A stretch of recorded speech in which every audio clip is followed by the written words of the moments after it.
Our usual morning drink of lemon water for added health benefits throughout this diet.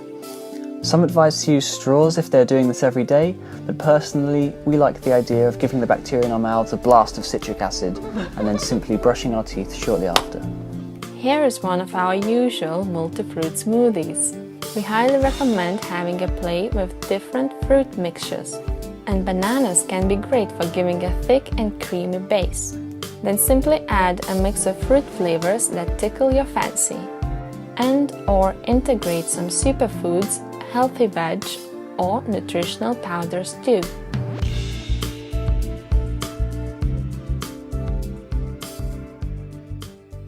The positive effects I'm feeling are extending beyond just physical health. Now I feel like, my mind's more sharper, I feel more creative, I feel a lot more just in touch with things that I'm doing in life. Yeah. That's pretty cool. Because of the diet? And because of the sun? You could say it is, because the diet has made me feel more healthy. It's made me focus less about keeping myself healthy and more keeping my mind occupied. I think I'll keep some of this, like definitely having the smoothies. So tasty! I'm definitely going to start cooking things again. Definitely going to start cooking things. From what I've read, it's a load of rubbish basically. Yeah. Well, scientifically it's a load of rubbish. Spiritually it can make some sense, but even if you want to go from the spiritual angle and say that the life force is in the prana is in the enzymes which we kill when we cook them, this is what you believe. If you believe that you're putting good energy into the food, then that's what you're doing. If you believe that cooking the food is going to make it bad, then okay, that's what you believe and that's what's going to happen. That's the beauty about belief and spirituality and religion, is that it requires no science.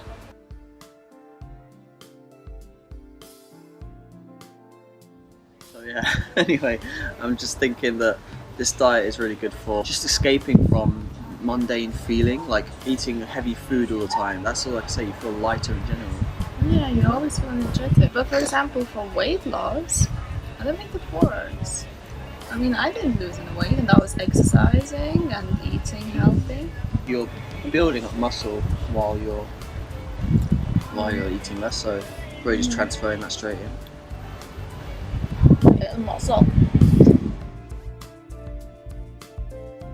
We had some leftover faux chicken mix.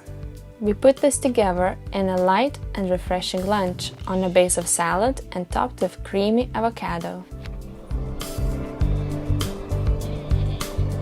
You're riding.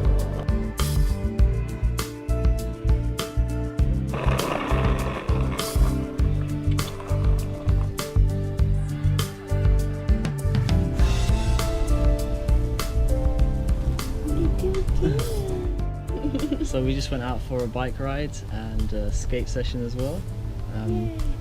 Anthony was skating, I was riding a bike. Because if I stand on a skateboard, I'm gonna kiss the ground with my nose. Okay.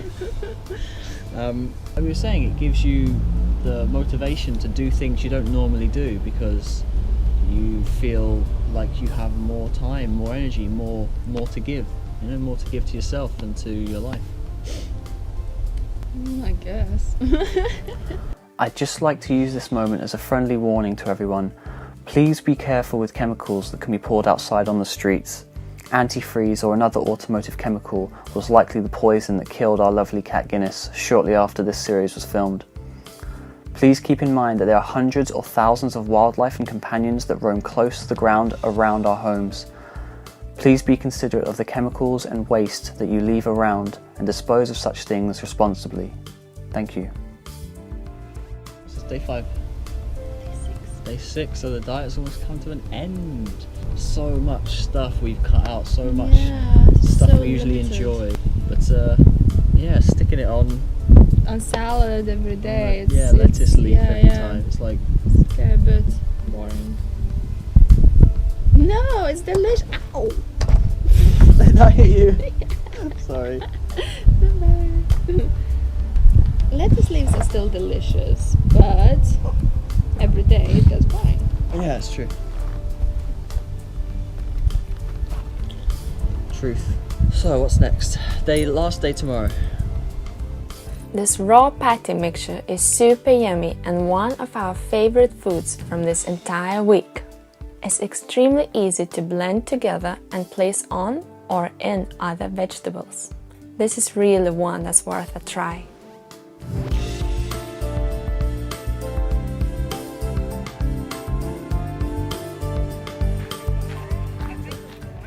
Alright, George. Hey, how you doing, man?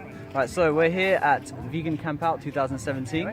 So, George, we want to get into some more like controversial issues surrounding veganism. That's my speciality, mate. Yes, exactly, right? That's why he's like my loaded gun. So, like from the beginning, this has really strictly centered around food, and that was for a reason, because I feel like there's a lot of people who have engaged in becoming vegan through eating. So we've gone from that, and we've had episodes of talking about how we can change our eating habits to go vegan. So now we're going to tackle some more serious issues and much more important issues of other reasons you can go vegan.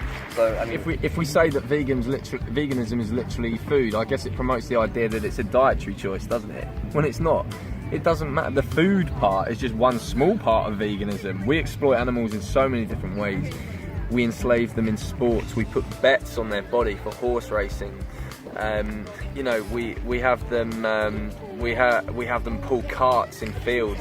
I'm going to play the devil's advocate here. Yeah. And so people don't think that that's as important. I mean, people when they talk about veganism, they like to justify stuff as humane if the animal isn't killed in a certain form of exploitation. You know that common argument you get, oh, they don't kill the animal in this, they don't kill the animal in that. That's immoral, because even keeping someone alive and exploiting them for your own benefit, that is something seriously screwed up. It doesn't matter that you don't kill the victim in the oppression. Well, do you know what a common question I ask people is, and this is a really, really good trick, if you want, not trick, because it's actually a good question, and it's not a trick at all, it's a genuine question. It's true. And it's the truth. And it will really force people to think about what they said. Ask them, what is the trait that animals have that if a human had that trait, it would be okay to do those same things? Now, people will then often respond, will say, well, it's not what they have, it's more what they don't have. And I'll ask them, well, what don't they have? And they'll say, oh, maybe the lack of awareness or the intelligence level they have. So so I'd say to them, okay, so you're just admitting then that if a human has a low IQ, let's say the IQ of like what we'd perceive to be low, the IQ of a turkey, that would be okay to do to that human what we do to turkeys. And they would be like, that's I've not heard finding all those little I've not heard a coherent answer to that to this day. Well, no. Think about, you have this anger inside you, this fire inside you, you see these slaughterhouse videos and you say to yourself, this is disgusting, and you have this real hatred burning inside you for the people who are doing that. At the same time, you have to, on the outside, actually appear approachable. You have to be understanding of people who really were the same as you were a few years ago. And what be like a duck on water means is, you know when a duck's going along the water, how graceful and smooth they look. Under the surface, their legs are going like the clappers, they're going like that. But you don't see that bit. So that's the representation of that anger, that fire burning inside. But the duck above the surface, he's smooth, he's gliding along, he's eloquent, he's just, he's a, you know, dare I say, approachable. Like he's not an angry duck, right?